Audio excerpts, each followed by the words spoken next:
जय श्री कृष्ण विद्यार्थिनी बहने, कैसे हैं? हिंदी 12वीं कक्षा हिंदी हम गद्य 14 में देख रहे थे सुभाष बाबू को। सुभाष मानव, सुभाष महामानव। हमारे लेखक है माखनलाल चतुर्वेदी। हमने देखा था कि सुभाष बाबू के जीवन में कितने चढ़ाव उतार आते हैं। राजनीति में जीत जाते हैं, पर वो गद्दी का जो है गद्दी पर बैठकर शासन नहीं कर सके। गांधी जी का एक समय था, विरोध करते थे और ऐसा समय आया कि गांधी जी के साथ वो लड़ने लगे थे। तो विदेशी जो है हमारे दुश्मन हमारे ऐसे विदेशी देशों से मिलकर हमारे भारत को बचाने का प्रयत्न करने वाले सुभाष बाबू बचपन से लेकर जब तक जिंदा रहे हमारे बीच, तब तक उन्होंने जीवन में संघर्ष किए हैं, संघर्षों का सामना ही किया है, पर कभी हारे नहीं। उनकी एक ही इच्छा थी, बस मेरा जीवन जो है वो मेरे देश के लिए है और देश के लिए बलिदान देना गर्व की बात है।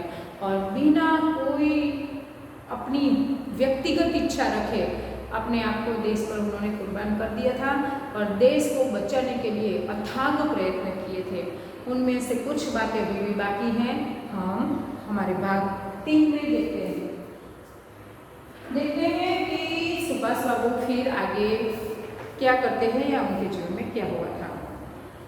तुम्हारी अपनी दृढ़ता को कभी भी अवसरवादिता की गंदी चादर से नहीं ढका। बड़े तुम्हारी पूजा के पात्र थे, तुम्हारा पद भंग करने के हकदार नहीं। तरुण तुम्हारी सेना के सिपाही थे, माता तुम पर कुर्बान करने की हवन सामग्री। तुम्हारे प्यार, दुलार, रोमांस और चुंबन में से भी कुर्बानी के यज्ञ धूप की सुगंध आती थी और सिर उतारने के रक्त बिंदु उसमें से चूमते थे। कि तुम्हारे अंदर ऐसी दृढ़ता थी और अवसरवाद की तुम्हें कोई भी हटा नहीं सका। अवसरवादिता की गंदी चादर उसे ढंक नहीं पाई तुम्हारी दृढ़ता को। बड़े तुम्हारी पूजा के पात्र थे, तुम हमेशा अपने से बड़े को क्या मानते थे? पूजा के पात्र, मतलब उनकी पूजा करते थे। तुम्हारा पद भंग करने के हकदार नहीं थे। हाँ, बड़े जो थे तुम उनकी पूजा करो ऐसे वो तुम्हारे लिए पूजा के पात्र थे, पर हाँ, उनको ये हक तुमने नहीं दिया था कि वो तुम्हारे पथ में बाधा रूप बने। तुमने उन्हें आदर दिया, सम्मान दिया, पर अगर कोई बड़ा व्यक्ति आकर तुम्हारे मार्ग को रोके तो ये हक तुमने उस बड़े व्यक्ति को दिया नहीं था। तरुण उम्र के थे, वो सेना के सिपाही थे तुम्हारे। माता पर कुर्बान कर, माता मतलब भारत माता पर कुर्बान यानी बलिदान करने की हवन सामग्री। तुम्हें प्यार, दुलार, रोमांस और चुंबन में भी कुर्बानी की। तुम अपनी माँ, अपनी भारत माता से कितना प्यार दुलार करते थे, मानो कि एक रोमांस की भावना तुम्हारे अंदर थी। तो ये सारी कुर्बानी के यज्ञ धूप थे जो उसकी सुगंध आती थी और सिर उतारने के रक्त बिंदु उसमें से चूरते। मतलब आप जब भी कोई यज्ञ करते हैं धुआं उठता है, तो कौन सा धुआं? कि हम दुश्मनों का सिर उतार देंगे। ये जो धुआं, इसी भावना का धुआं इस यज्ञ से होता था। यज्ञ किसका था? भारत माता के नाम पर, भारत माता से प्रेम, दुलार, रोमांस, चुंबन, ये जो माता से था लगाव और उनकी माता के प्रति प्रेम का जो यज्ञ जलाया था, उसका जो धुआं उड़ा था, उस धुएं में क्या दिखाई देता था? दुश्मनों का सिर उतारने की बात। पुलिस का कितना पहरा था। कलकत्ते में उस समय स्कॉटलैंड यार्ड के शिक्षा प्राप्त कितने पुलिस खिलाड़ी तुम्हें दाएं बाएं तुम पर निगरानी करते हुए। फिर तुम बीमार, तुम्हें दाढ़ी उग गई और एकाएक तुम गायब। एक समय ऐसा आया कि पुलिस वाले तुम पर पहरा करते थे, निगरानी रखते थे। उस वक्त कलकत्ते में उस समय स्कॉटलैंड यार्ड के शिक्षा प्राप्त कितने पुलिस आए थे यहाँ, दाएं बाएं तुम पर निगरानी रखते थे। तुम बीमार हुए थे, तुम्हारा इतने बीमार कि घर से बाहर नहीं निकल पाए, तुम्हारी तो दाढ़ी हो गई थी, इतनी लंबी बीमारी आई थी तुम्हें और एकाएक तुम कहाँ गायब हो गए? पुलिस निगरानी रखती थी तुम पर और तुम गायब हो गए। हिटलर का तुम्हें भारत का प्रथम वायरस बनाना। हिटलर नाम सुना है ना, कितना शासक था, मानो लोग डरते थे उससे, इतना क्रोधी, इतना अत्याचारी शासक। तो उसने तुम्हें प्रथम वायरस बनाने का निर्णय किया था। महीनों कोई खबर न पाकर भारतीयों को तुम्हारी मृत्यु की दुष्शंका, और एक दिन तुम्हारा सैगम रेडियो पर भारतीयों से बोलना, और वह आज़ाद हिंद सेना, वह युद्ध, वह तैयारी, मानो युग की महान और मरण मांगते तूफान के हाथों तुमने अपने आप को हंसते हंसते सौंप दिया। कि हिटलर ने तुम्हें वायरस बनाया, वाइसराय बनाया, और महीनों तक फिर तुम्हारी कोई खबर ही नहीं आई। और फिर क्या होता है कि लोगों को लगा कि शायद तुम्हारी खबर कोई नहीं आई तो तुम मर गए हो। और एक दिन रेडियो पर भी यही समाचार आए, और फिर तो सबको यही लगा कि हमारे भारत को आज़ाद कराने के लिए तुमने अपने आप को हंसते हंसते कुर्बान कर दिया। और एक ब्रिटिश युद्ध को जन युद्ध कहने वाली देशघातकता देश में कहने लगी, कि एक ब्रिटिश युद्ध को जन युद्ध कहने वाली, ब्रिटिश युद्ध हुआ, कैसा युद्ध था? जन युद्ध था। ऐसे देशघातक देश में कहने लगी कि वह जापान का एजेंट हो गया। एक व्यक्ति ने ऐसा कहा कि सुभाष बाबू जापान के एजेंट बन गए। वह देशघात करता, जो खुद जापान के महान पड़ोसी के हाथों रोटियां और नारों पर बिक चुकी थी, किंतु तुम थे कि जमाने की छाती पर लिखे अपने सुनहरे नाम को अपने हाथों मसल कर मिटा देने का मूल्य तक पर अपने को संकटों में फेंक चुके थे कि भारत तू आज़ाद हो जा। कि उस व्यक्ति ने तुम्हें क्या कहा था कि तुम देशघातक हो, देश के विद्रोही हो, पर असल में जिसने कहा था वो देशघातक थे, वो खुद जापान के हाथों बिक चुकी थी। तुमने तो अपनी छाती पर, इस जमाने की छाती पर लिख दिया सुनहरे नाम से कि मैं अपने आप को मिटा दूंगा इस देश के लिए, बस भारत तू आज़ाद हो जा, तेरी आज़ादी के लिए मैं कुर्बान कर दूंगा अपने आप को। और आज तो सब तुम्हारा गुण गाते हैं। उस वक्त थोड़ी देर के लिए लोगों का दिमाग खिसक गया था, लोग सुभाष बाबू पर शंका करने लगे थे, पर आज सब उनके गुणगान गाते हैं।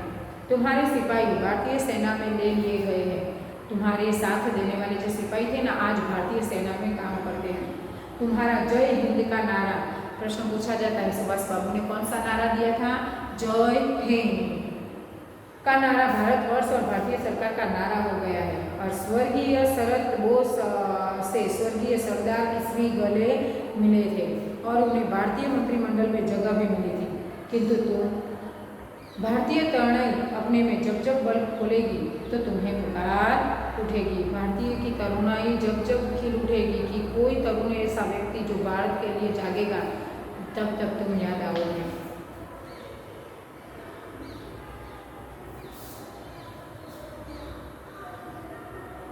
एक भारतवासी, सिर्फ एक भारतवासी ने अपनी सब संपत्ति तुम्हारे नाम कर दी थी। वे थे सरदार पटेल के ज्येष्ठ भ्राता श्री विठल भाई पटेल। तो सुभाष बाबू के नाम अपनी पूरी संपत्ति किसने की थी? तो नाम होगा हमारे जो सरदार वल्लभ भाई पटेल थे श्री, उनके बड़े भाई विठल भाई पटेल ने पूरी अपनी संपत्ति सुभाष बाबू के नाम कर दी थी। इतनी शक्ति कौन अपने में संचय करेगा? यदि भारत को आज़ाद रहना है तो सुभाष की ताकत और अपने में रखने वाला सिपा सलार सेनानी ही उसे आज़ाद रख सकता है।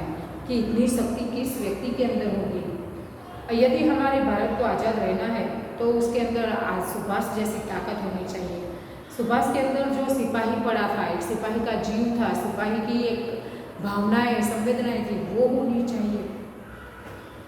जो सेनानी बनकर दुश्मनों से लड़कर भारत को आज़ाद रख सके। और यदि आज सुभाष किसी और से आ जाए तो वह अपनी स्त्री और पुत्री के साथ महान गर्व की वस्तु होगा। अगर क्योंकि उनकी लाश नहीं मिली, उनकी बॉडी नहीं मिली थी, तो आज भी लोगों को ऐसा लगता है कि शायद सुभाष बाबू जिंदा है, कभी न कभी आएंगे। अगर वो आ जाए तो वो उनकी पत्नी, उनकी बेटे के प्रति वो एक अच्छी बात होगी, गर्व की बात होगी। किंतु वह पूजा पाएगा। प्रलय का चार्ज तो उसे किसी नौजवान युवती को सौंपना होगा। और अनंत असफलताएं और मोद भरी अगणित सफलताएं भारत को संपूर्ण सफल बनाकर गौरवमयी हो गई थी। उनके जीवन में अनंत असफलताएं आई, फिर भी मौज भरी आनंद भरी सफलताएं भी पाई थी उन्होंने। तो ये सफलता भारत का गौरव बन गई।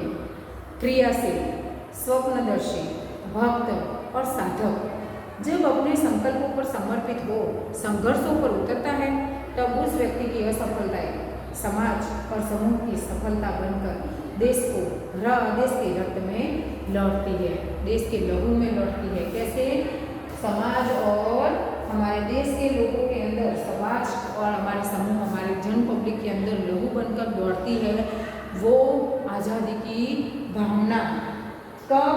जब कोई ऐसा व्यक्ति जो क्रियाशील है, स्वप्नशील है, भक्त है और साधक है, वो जब संकल्प लेता है और संकल्प पर समर्पित हो जाता है ना, तो उस व्यक्ति की भले ही असफलता हो, पर वो सफलता बन जाती है।